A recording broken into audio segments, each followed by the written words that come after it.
The Liberals one seat closer to a majority government. Details of Matt Jeneroux's floor crossing that has Conservatives up in arms and the entire country talking. Good afternoon. This is CTV News at 5. I'm Stefan. The leader of Canada's Conservative Party says it feels like a gut punch. Another one of his MPs has crossed the floor, swapping his blue stripes for political red. It puts the Liberal Party one seat closer to a majority and Poilievre's leadership back in the spotlight for criticism. CTV's Kimberly Fowler is here with more. Kimberly. Well, Stefan, for those not keeping score, this is now the third consecutive Conservative to cross the floor and join the Liberals. Prime Minister Mark Carney making the big announcement on social media this morning. The statement reads, "I am honored to welcome Matt Jeneroux to our caucus as the newest member of Canada's new government.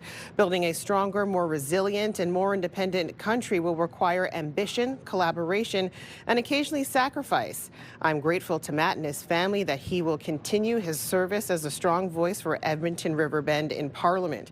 Now, the two appeared together in Edmonton earlier today. Here's some of what was said. It's a great honor to be on the same team as you at a crucial time for this city, for this province, for this country. For me, it felt disingenuine and quite simply wrong to be sitting on the sidelines anymore. So I reached out to the Prime Minister's office and will be joining his caucus, and I couldn't be more proud.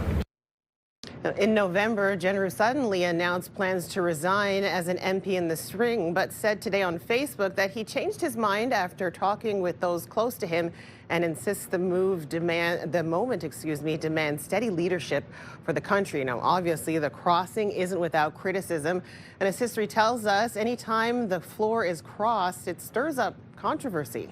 Without having to go to a general election, without having to take the country to the polls, it is possible. There is a pathway now for Prime Minister Carney to secure a working majority in the House of Commons, just by a hair.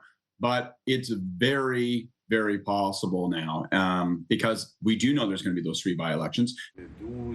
Despite Jeneroux's decision, the Liberals remain 3 seats sort of a majority. And again, there are 3 by-elections coming that could change that. Mark Carney also announced today that Jeneroux will be taking on the role of Special Advisor on Economic and Security Partnerships. And he was first elected as a Conservative MP in 2015. Steph. All right, CTV's Kimberly Fowler reporting live for us. Thank you for this, Kimberly. In the meantime, there could still be some other minor cracks in the Conservative camp. Leader Pierre Poilievre is distancing himself from comments made by one of his MPs, Jamil Javani, who represents the riding of Bowmanville, Oshawa North. He's headlining for calling Canada's reaction to U.S. President Donald Trump's tariffs an anti-America hissy fit. Well, he speaks for himself, and I speak for the party. Javani made the comments to right-wing U.S. media outlet Breitbart after making a solo trip to Washington to meet with senior U.S. officials. He called his conversations productive. Poilievre says he has spoken to Javani following the trip. The Conservative leader says his message is that Canada needs to focus on what it can do at home to increase leverage in trade negotiations. My view is that he represents a riding that has been disproportionately impacted by the dispute. He's from just outside of Oshawa. 1,200 Ottawa-Oshawa residents have lost their jobs in part due to the tariffs. And I think that it's necessary for all MPs to use all the connections and work that they can in order to overturn the tariffs and protect Canadian jobs. Javani is a friend of U.S. Vice President J.D. Vance. The pair went to university together, and Javani helped run a charity organization founded by Vance between 2016 and 2018. From politics to sports now, elation sweeping the nation this afternoon as Team Canada's men's hockey team beat Czechia in overtime to advance. The heart beating the whole time. Oh, a lot going to the semis though, so took off work for a little bit just to come watch this. Unbelievable. I mean, the tension in that overtime was second to none. It shouldn't have gone to overtime, but we will take it. 3-on-3, we got the game. 3-on-3, that's Canada's game. Middle-aged hearts are, took that one hard. Some strong reaction there. It turned into a nail-biting 3-3 overtime matchup. Canadians across the country on the edge of their seats, hoping to avoid early elimination. But the Canadian team pulls off the win to prove this is still our game. Final score 4-3 in OT. They play again on Friday in the semifinal match. It will be against either Sweden or Finland. And Ottawa home builders asking the city to expand its urban boundary in the West End as it looks to build 2,400 new homes. CTV's Dylan Dyson joins us with more details on this. Dylan. Stefan, Claridge Home says the proposed development would provide new housing for more than 6,800 people. The request to build comes as the city says new projections show Ottawa's population could rise by 530,000 residents by 2051. The development would sit on 276 acres of land west of Stittsville along Fernbank Road and Fluellen Road. The Greater Ottawa Home Builders Association says Ottawa is currently in a deficit of nearly 40,000 homes. The province also has a goal to build 1.5 million new homes by 2032. Despite this, the councillor for the area, David Brown, says this is not the place to be expanding into. I'm absolutely opposed to this expansion, not only because I think it's inappropriate for this location. We want to see that intensification in the urban area where site servicing already exists. We don't want to see that sprawl continue. City councillors also have concerns about the cost to existing residents and servicing the area with transportation. Speaking with CTV News Today, Councillor David Brown says he doesn't think the application has much chance of passing. Public feedback is still being accepted with a vote on the application coming at a future date. Stefan. All right, CTV's Dylan Dyson with this update for us. Thank you, Dylan. Ottawa City staff are hitting the brakes on the possibility of a ban on right turns at red lights downtown. The review comes after community concerns about near misses and the risk posed by vehicles turning through crosswalks while people have the walk signal. Supporters say many traffic rules have long focused on keeping cars moving rather than protecting people on foot. I've had a lot of near misses when it comes to right turn on red, and it's a demand that really came from the community. I think the frustration is that a lot of our road and traffic laws are designed to maximize the flow of traffic, of car traffic, and they're not necessarily focused on pedestrian safety. It actually creates a queuing situation where people typically would be able to make that right-hand turn safely after coming to a full stop. Now they actually will line up, and it actually forces people to speed through. City staff say a blanket ban could create potential safety impacts and increased traffic congestion. 10 people and 2 corporations are facing charges following a months-long investigation into an unlicensed after-hours bar. Ottawa police say the illegal establishment was operating in the 100 block of Rideau Street near Dalhousie Street. Police say the extensive investigation found the bar was unlawfully serving alcohol, employing unlicensed security personnel, operating a shisha lounge, and failing to comply with Ontario Fire Code regulations. Police say 10 people and 2 corporations are facing charges. 11 suspects have yet to be identified. Kingston City Council voted last night to campaign the federal government to alter its proposed high-speed rail route to include Kingston as a stop. The proposed Alto high-speed rail line is looking at 2 routes between Ottawa and Toronto, including a southern one that passes near Kingston. Council voted 9-2 last night to support the southern route, but only if there is a stop in Kingston. The City of Kingston says they will formally oppose the project if Kingston isn't guaranteed a station. The longtime Eganville leader will continue to publish weekly under new ownership. The 123-year-old Renfrew County newspaper was set to close at the end of the month after publisher Gerald Tracy made the decision to stop publishing.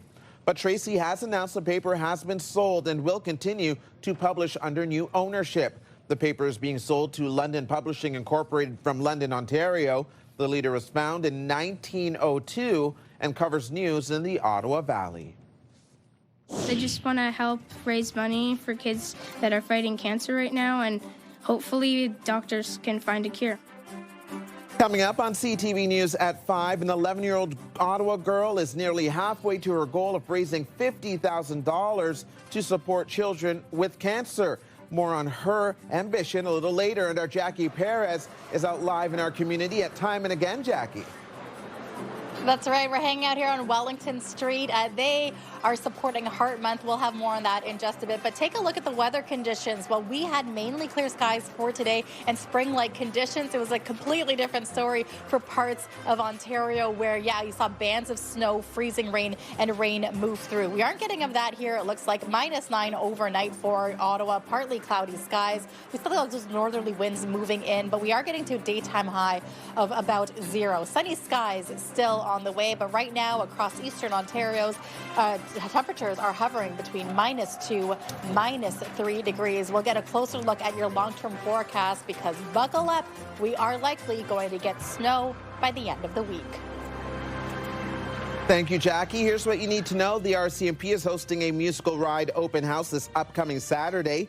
Meet the horses and riders and check out the activities and displays. Admission is free, but non-perishable food items and cash donations will be collected to support the Ottawa Food Bank. It runs from 10 a.m. until 3 p.m. A live check on traffic right now. The 417 westbound is slow going from Parkdale to Woodruff. Eastbound lanes has moderate volume from Riverside to Innis. The 174 eastbound heading out to Orleans has moderate to heavy traffic from the split to Montreal Road. You're watching CTV News at 5.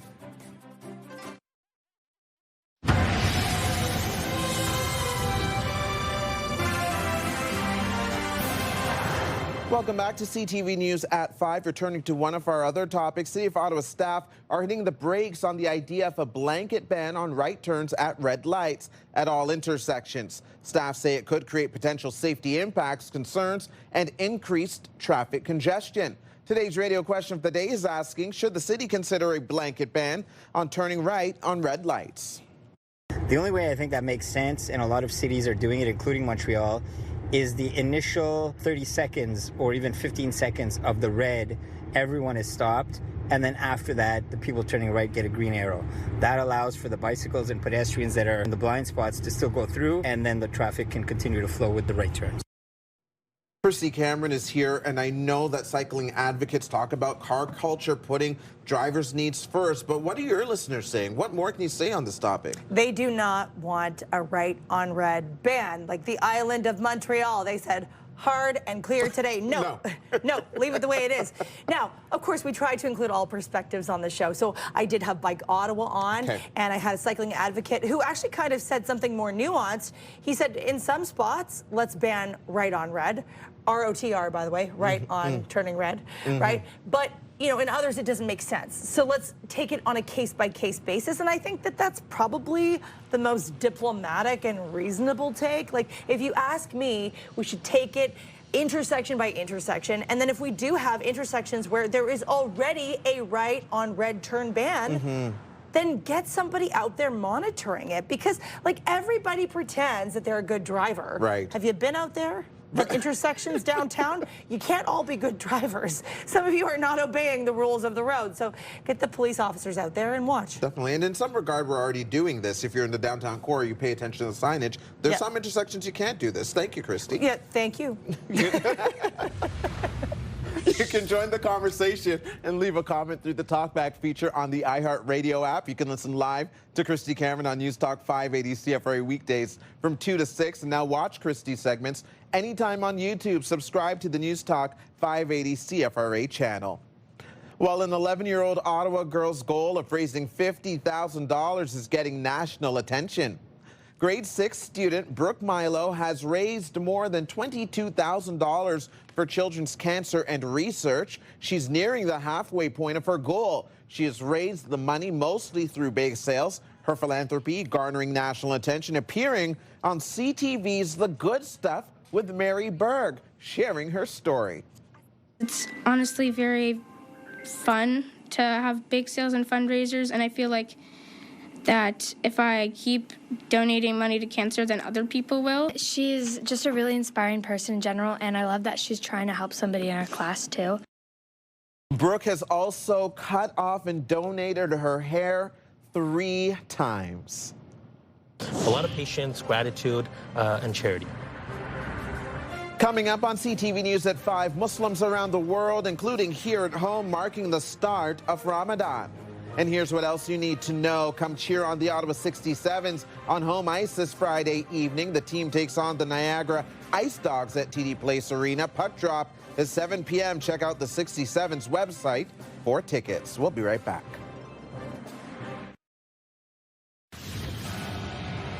Coming up later tonight on CTV after the news, E-Talk starts at 7, then an episode of The Big Bang Theory at 7:30. A half hour later, you can watch Shifting Gears, then another episode of The Big Bang Theory, followed by back-to-back episodes of Children Ruin Everything. Shark Tank starts at 10. Now for another check on the weather forecast, let's go back to Jackie, who is live tonight at Time and Again. Jackie. Well, thanks so much, Stefan. We had really spring-like conditions. It was another wonderful day here in Ottawa, but it was a different story for parts of Ontario where there was snow, freezing rain, and again, a different story for here in Ottawa. Here's a live look. There are Centennial glass sky cam showcasing Parliament Hill.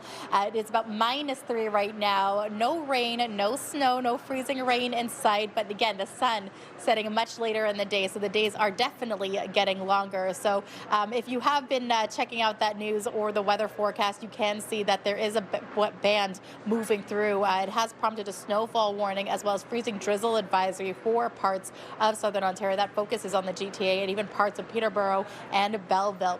We had a fog advisory in effect for parts of Kingston, Brockville, even here in Ottawa in the morning, but it has since cleared.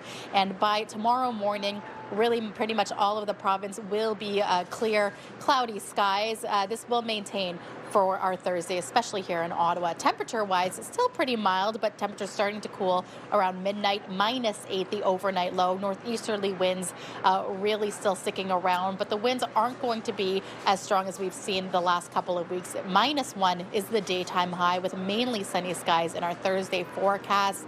And as we look towards the Seaway, there are still the potential for periods of snow for Kingston. -3 degrees the overnight. Tomorrow morning, or by afternoon, I should say, overcast 2 degrees the daytime high. As we look towards the valley, -8, and tomorrow a mix of sun and cloud with a daytime high of 2 degrees. Keep in mind for Friday, though, Friday evening, it'll be a different story. We are anticipating some periods of snow moving through Friday evening, so it could be a messy evening commute-wise. Now, taking a look at the next several days, again, increasing cloudiness for Thursday, but we're going to average daytime highs between the freezing mark, -1. It's going to start to cool off by Saturday, -4, getting down to -10. By Monday, though, we are anticipating more sunshine and less of the flurries and snowfall. So, Stefan, hanging out at Time and Again here, it is part of the Heart Institute's Light the Capital Red campaign. We will be talking to this wonderful business as well as the pastries that are going to be taking part of how you can contribute for Heart Month. We'll have those details in the 6 o'clock hour. Back to you. And make sure you grab a baked good because it is very delicious, Jackie. And bring something back for us as well. As of about 11:30, we've seen 96 flights departures canceled and 97 arrivals canceled.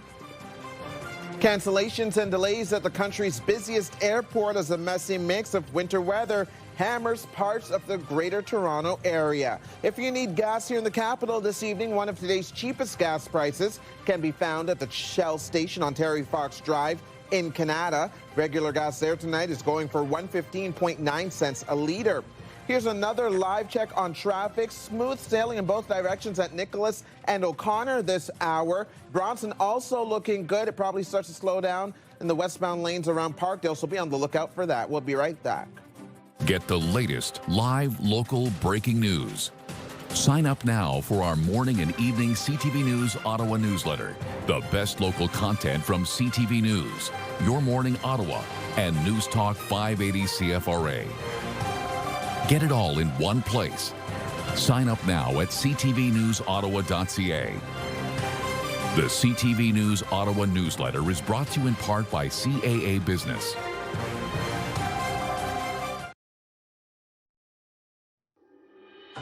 Here's another live look through our Centennial Glass Sky Cam. Current temperature -3.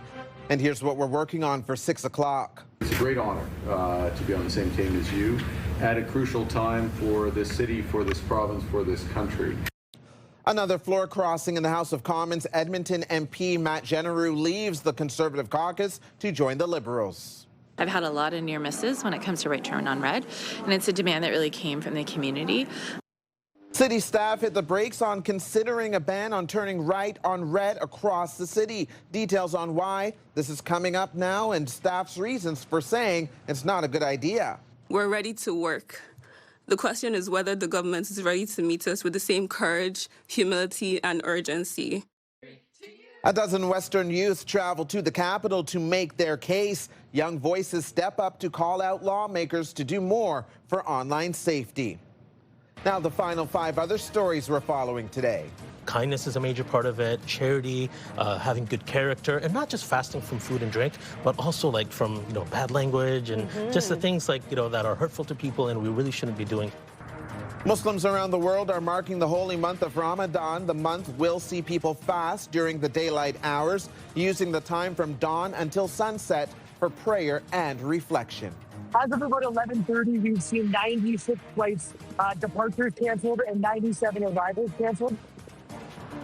Ottawa might get spared, but a winter storm in the GTA means you're being warned that there could be an impact on connecting flights through Pearson Airport. People are being advised to check their flight status for Toronto departures. It's an opportunity to, in a very short period of time, meet several candidates for any positions that they're hiring. And for job seekers, it's a great spot to get out and meet several employers at the same time. Whether it's a summer job or full-time with benefits, more than 600 job seekers attended a job fair in Canada with nearly 24 businesses. Stats Can shows it's one of the most competitive markets in years, with only 1 job per 3 candidates. Canada's new top diplomat in Washington has officially taken on the role of ambassador to the United States. Mark Wiseman presented his credentials to U.S. President Donald Trump yesterday. Wiseman is a global investment banker and a longtime friend of Prime Minister Mark Carney. He's looking to help Canada address U.S. tariffs out of a review of the Canada-U.S.-Mexico trade agreement later this year. And skaters were able to get back out on the Rideau Canal Skateway today after a temporary closure earlier this week due to the mild temperatures. The full length of the skateway reopened at 8 o'clock this morning. That's CTV News at 5. I'm Stefan Keys. Be sure to join Patricia Bull for CTV News at 6. Actually, I'm filling in for Patricia today. And the early edition of CTV National starts now.